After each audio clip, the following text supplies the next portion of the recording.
Thank you and welcome back to Life with Christy. Today I would continue telling the story about me fleeing from Ukraine. And if you haven't watched it, I would suggest you go watch that first before coming over this one. So let's start. Were trying to make arrangement. But the thing was that it was not.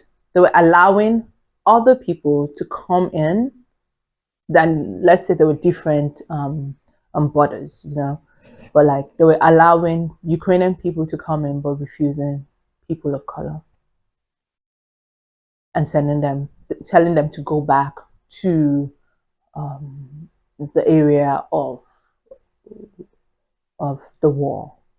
And I would like to tell you that even in Lviv, at that point in time, we still heard air sirens. Yes, there were air sirens as we were waiting for the train to go to Poland. And even at the border, we had to wait there for 24 hours. There were people that had come before us that were sleeping at the border. Okay, not just the border, but there is the check-in, the immigration building that lets you then go into Poland. It's like some kilometers just in between that is some zones that people can come in and be checked, and then the train continues to go. So I saw people that had walked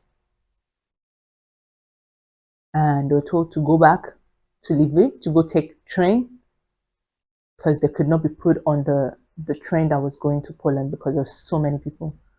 The train that would normally take about 100 people per wagon was taking like 500 people. There are a lot of people standing. Like my feet was cramp, you know. And well, when we got into Poland, we've been sectioned. Yeah, never saw that before. You know, we're being sectioned into, first of all, women and kids, and women with kids, or pregnant women, and then women without kids, or that were not pregnant, or and then men. So this was like the situation, and then there was a priority of Ukrainian women over um, over um, black people or people of color. So of course I had to do something also. Yeah, like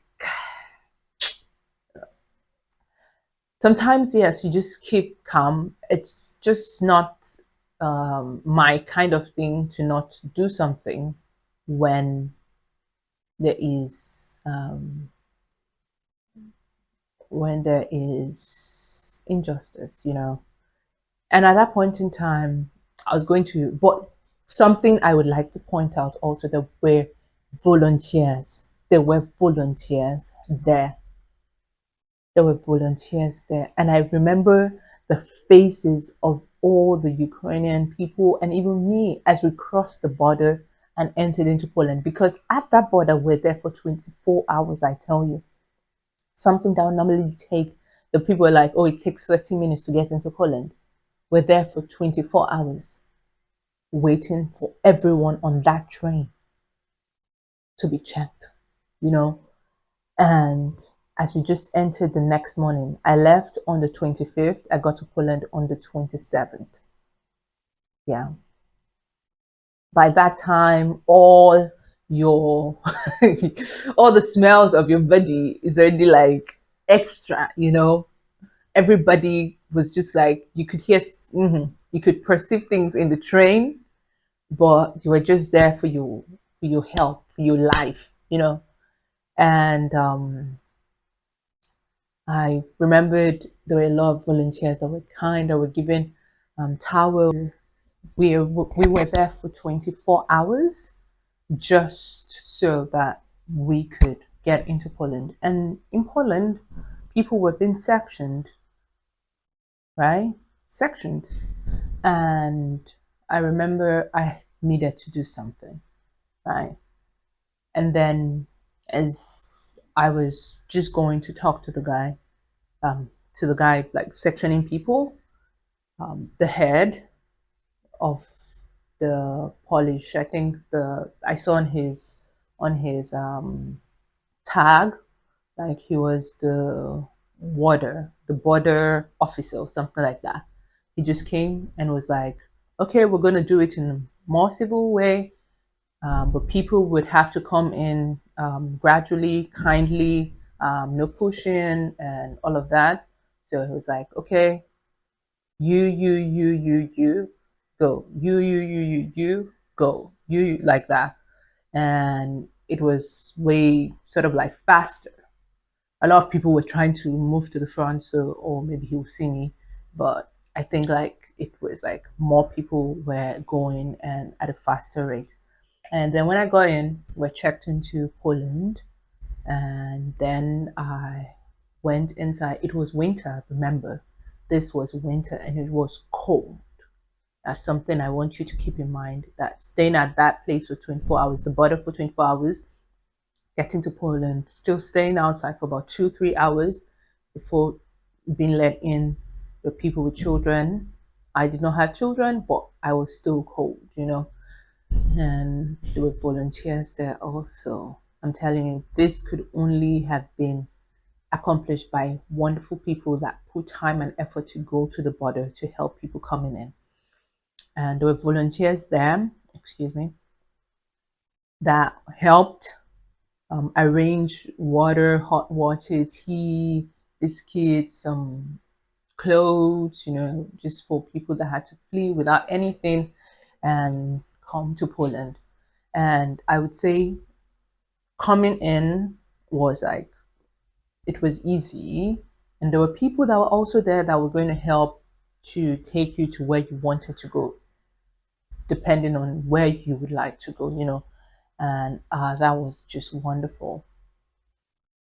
Except there was a person that wanted to take me to, I was going to Poznan to stay with a friend. And I remember that he was like, okay, it's going to take me. He was already with Poznan. Anyone going to Poznan, I'll take you, you know? And then I had not heard about the trafficking.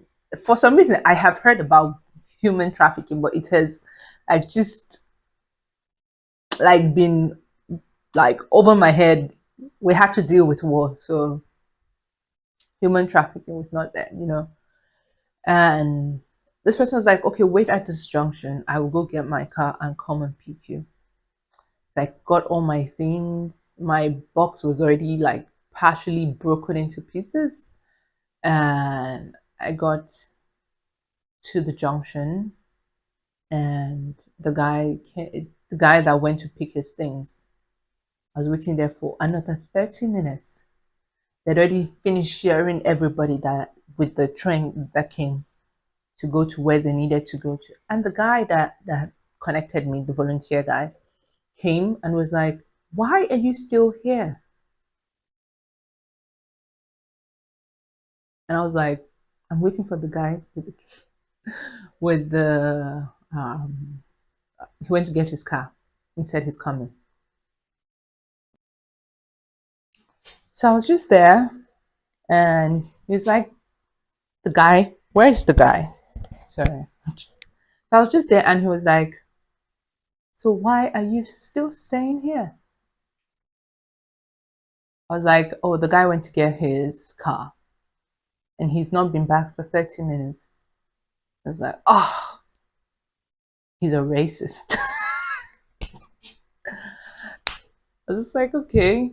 Then we went back, and I found somebody very caring, human beings. That's the thing. Like, you find some people that are bad and horrible, but these two couples were great, excellent, wonderful, wonderful human beings. Oh, heartfelt. Like, I did not even like, of course, cast my guess. People are gonna be like that. That's just them. But these people drove me 3 extra hours to Poznan. Was it 3 extra hours? I think it was more, like 5 or 6 extra hours to Poznan. So nothing. Bought me some things I needed. In fact, gave me some SIM card, got me everything I needed to just like said, "Oh, did I have a place?" Make sure the person that I was going to stay with, opened their door, and they're very, they're very wonderful.